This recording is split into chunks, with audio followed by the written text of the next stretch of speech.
So today we are moving on in the book of Nehemiah, and it's all about rebuilding. Rebuilding these people who've been out in exile in Babylon and they were coming back. And the specific task was building the wall for protection around the city of Jerusalem. And I thought, oh dear, that's not a very good Mother's Day. You know, that's not what you call a classic Mother's Day, Bible passage or anything. And as I read through it, just looking to see, well, where are we up to? I thought, well, actually, building a wall and rebuilding the people is really not much different from the task of a mother or a father. Because when you have to build a family, and then there's rebuilding involved, which we've had to experience and people do, you have to put protections in place. That's what walls are for, to protect the people inside from the enemies without. And that's what you're doing with your children. But you also have to attend to the problems that are within, which is also what we're doing with our children, especially when they're young and you're trying to lead them along the way. So actually, although this doesn't seem like a typical Mother's Day passage, and I didn't select it to be that, I think it can be. I think it is. So, for whatever reason, we are up to Nehemiah, and we're going to start in chapter 4. We're not going to read every verse, but we're looking at bits of chapters 4, 5 and 6. Don't get intimidated. It's all right. We're not reading all of those verses, and it's a story, so it moves, fairly well through and is quite easy, I hope, to follow. And we got up to verse 6 of chapter 4. So we rebuilt the wall till all of it reached half its height. That's where we finished last time. For the people worked with all their heart. And remember, along the way there'd been some opposition from these bad guys out there, Sanballat and Tobiah and Geshem. And so that's where we stopped. The next verse 7, comes back to the baddies again. But when Sanballat, Tobiah, the Arabs, the Ammonites and the men of Ashdod heard that the repairs in Jerusalem's walls had gone ahead and the gaps were being closed, they became very angry. They all plotted together to come and fight against Jerusalem and stir up trouble against it. But we prayed to our God and posted a guard day and night to meet this threat.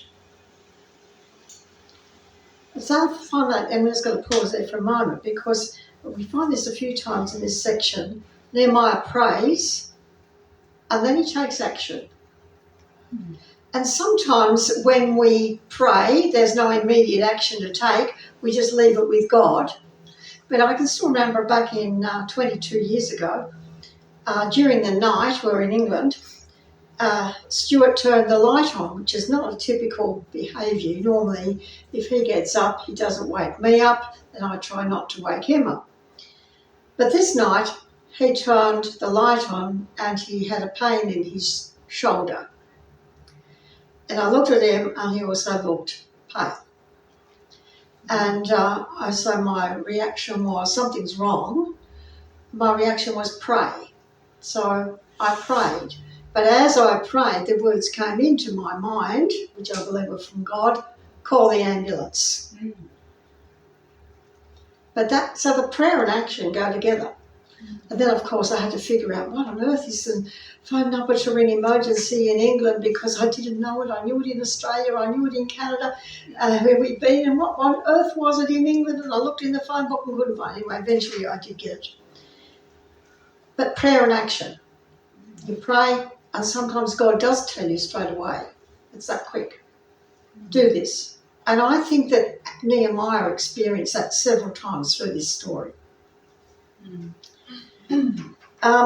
He had another problem emerging, In verse 10, meanwhile the people in Judah said, the strength of the labourers is giving out, and there is so much rubble that we cannot build the wall.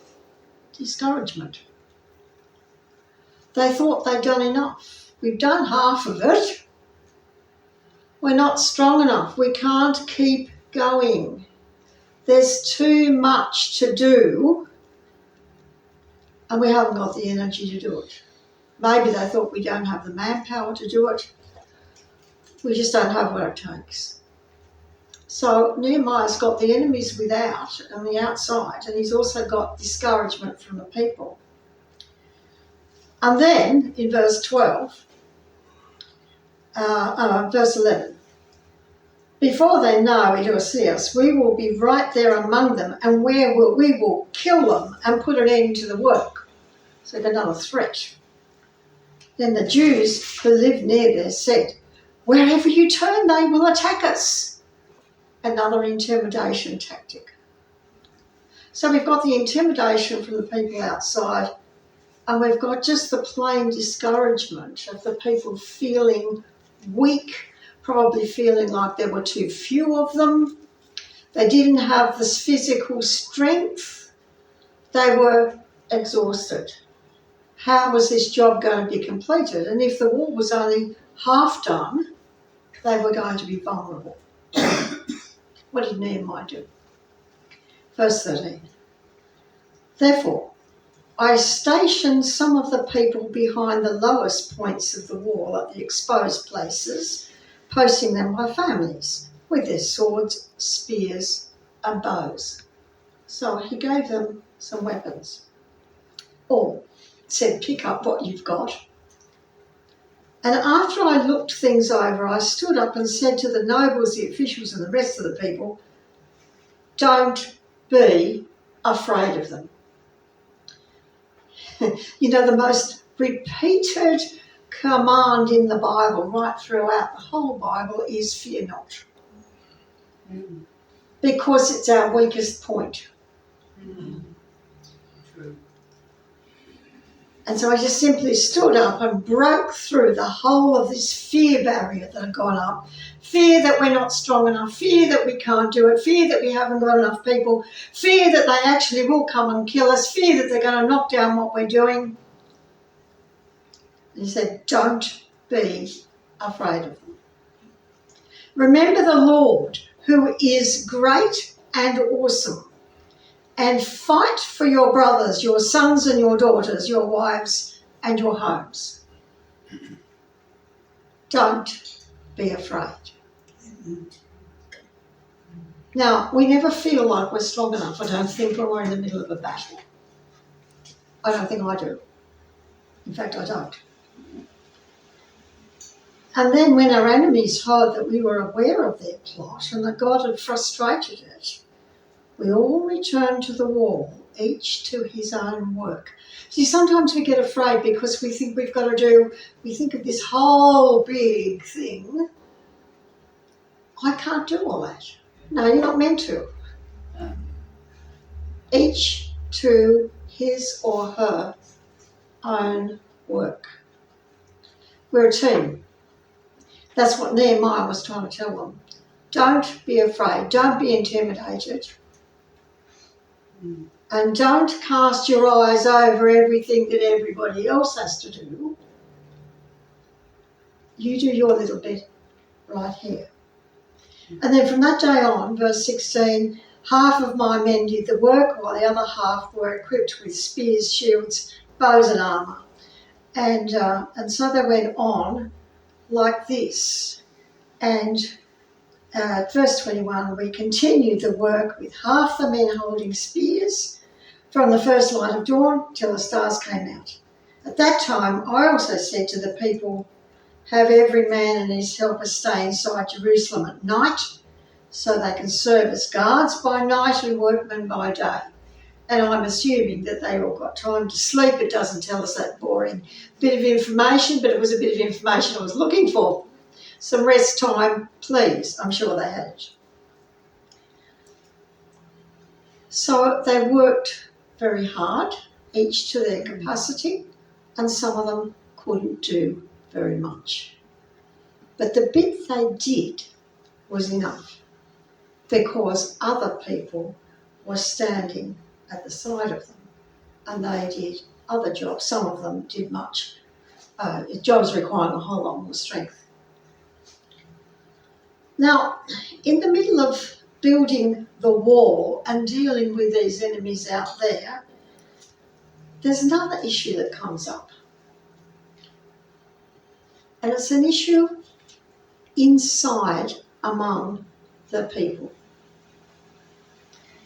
And that is the issue that happened at this time, because the people who had been in Babylon, they came back to Israel, and of course, where did they want to go? They want to go back home.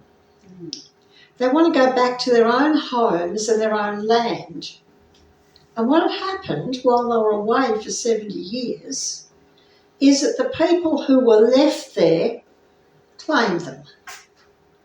They said, oh, well, these houses are abandoned, these vineyards are abandoned, and so we are going to claim them. We're going to live in them.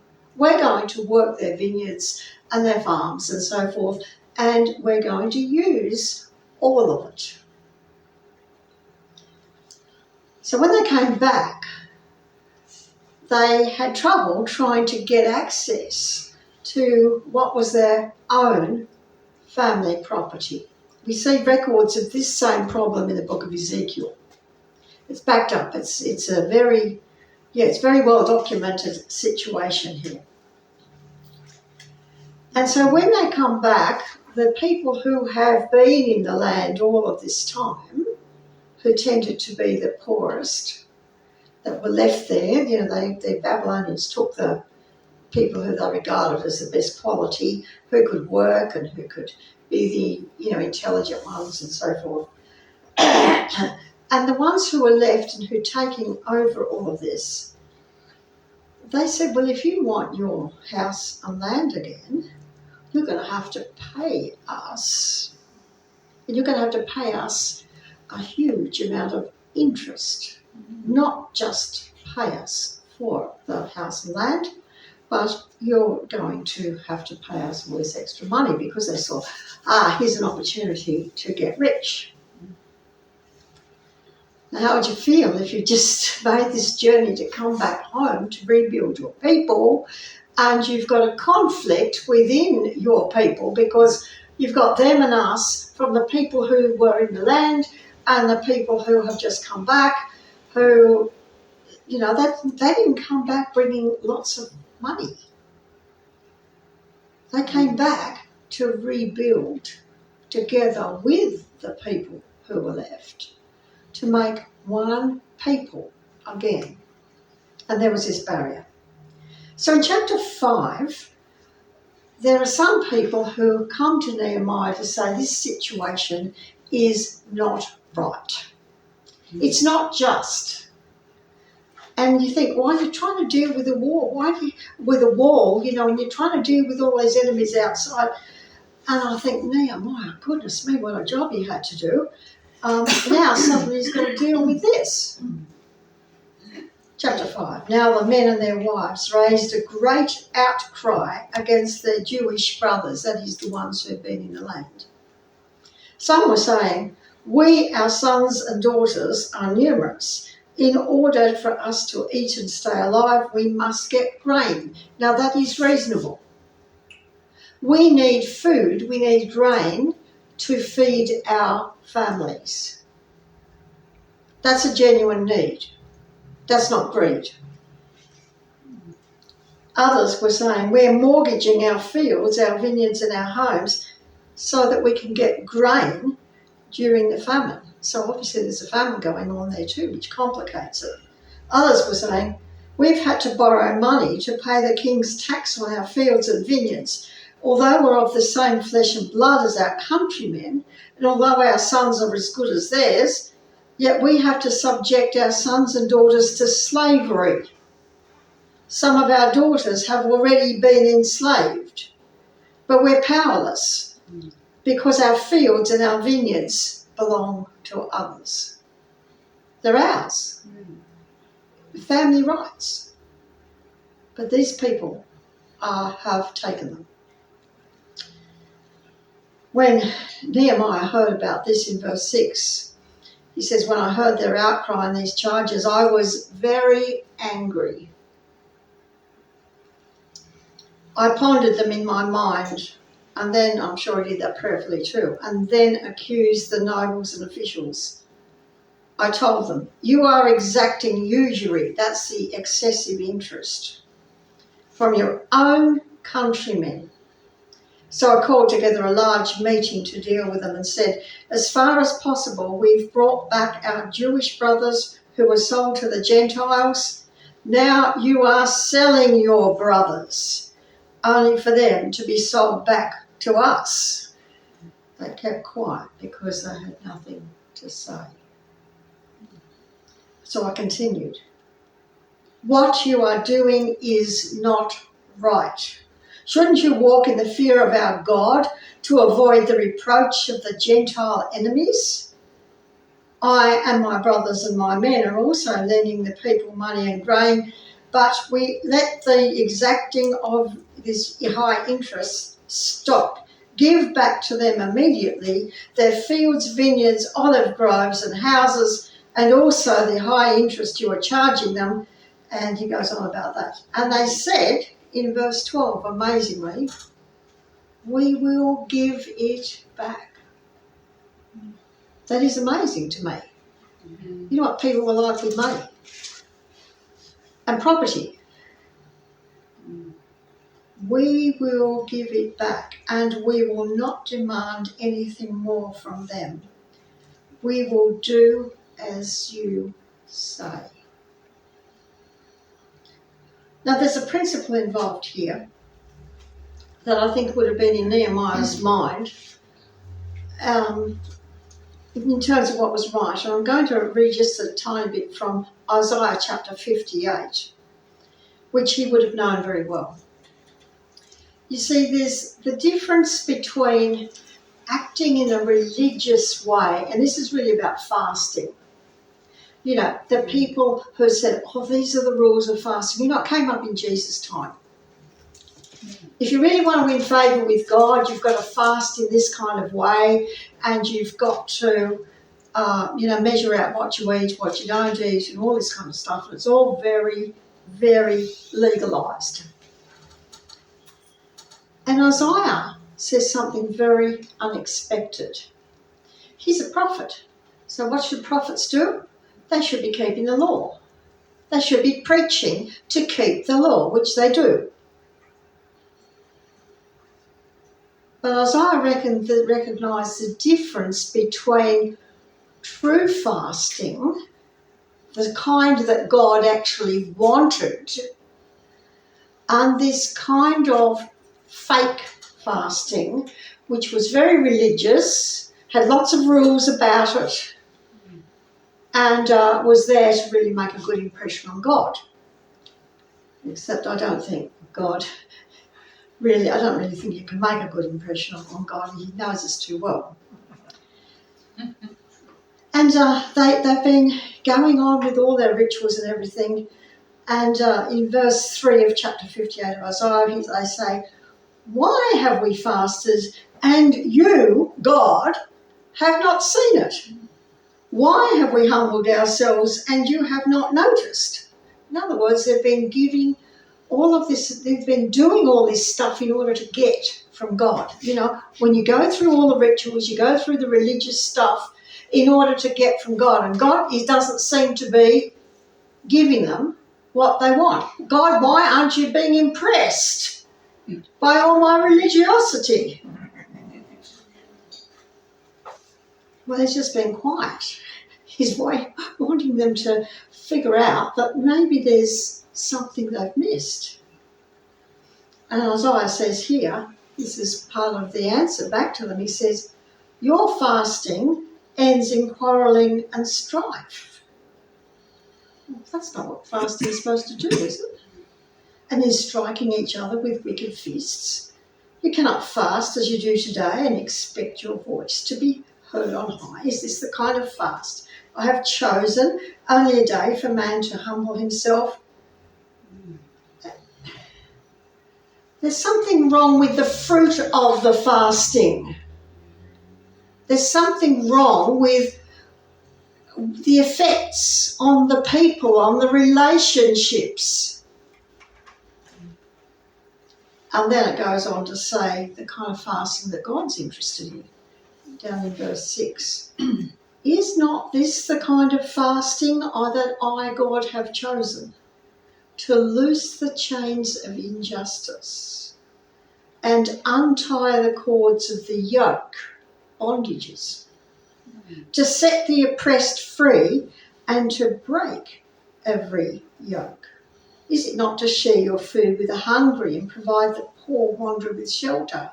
And when you see the naked, to clothe him and not to turn away your own flesh and blood? That's pretty relevant in this situation. So here you've got people who are relatives, who are very preoccupied with their own religiosity. But when it comes to the relationships with their own flesh and blood who've come back without anything, what's happening is strife. It's not peace. There's something wrong. And so that's a background to Nehemiah's actions and why he recognises so quickly that something's wrong. And when the complaint comes to his ears and he inquires and finds out it's true that this is happening, he takes very quick action. But I am so encouraged by the response, which I think has to be a work of God. So you think, well, that'd be enough work for Nehemiah to be doing, trying to build this wall. You just think building the wall is a simple exercise. But no, that's not the end of the story. There's still a little bit more that we've got to do. And now we're going to jump into chapter 6. When word came to Sanballat, Tobiah, Geshem, the Arab, and the rest of the enemies, they're all the baddies that we've heard mentioned before, that I had rebuilt the wall and not a gap was left in it, though up to that time I had not set the doors in the gates, Sanballat sent a message. Come, let us meet together in one of the villages on the plains of Ono. Sounds like a nice thing to do. But Nehemiah says, but they were scheming to harm me. What's happening here is God is giving him discernment. There's something else going on. So far, they have been consistently evil. So why are they wanting to have a nice little chat out there, It's like, come for a cup of coffee. And Nehemiah is told by God, obviously, that this is dangerous, don't go. And so he sends a reply through a messenger. I'm carrying on a great project and I cannot go down. Why should the work stop while I leave it and go down to you? Now, if it was just somebody knocking on your door who was a friend, that would be a pretty rude thing to say. But this is not a friend, and this is a clear trap. And so he's given that wisdom, that discernment. No, you've got a call already. Stay with the call that you've been given. Do the work. Build the wall. Your job is not go and have coffee chats while I'm telling you you're supposed to be here. Anyway, Sanballat tried that 4 times and Nehemiah just gave them the same answer through the messenger. Then the 5th time, Sanballat sent his aide with the same message. And this time he added a bit more.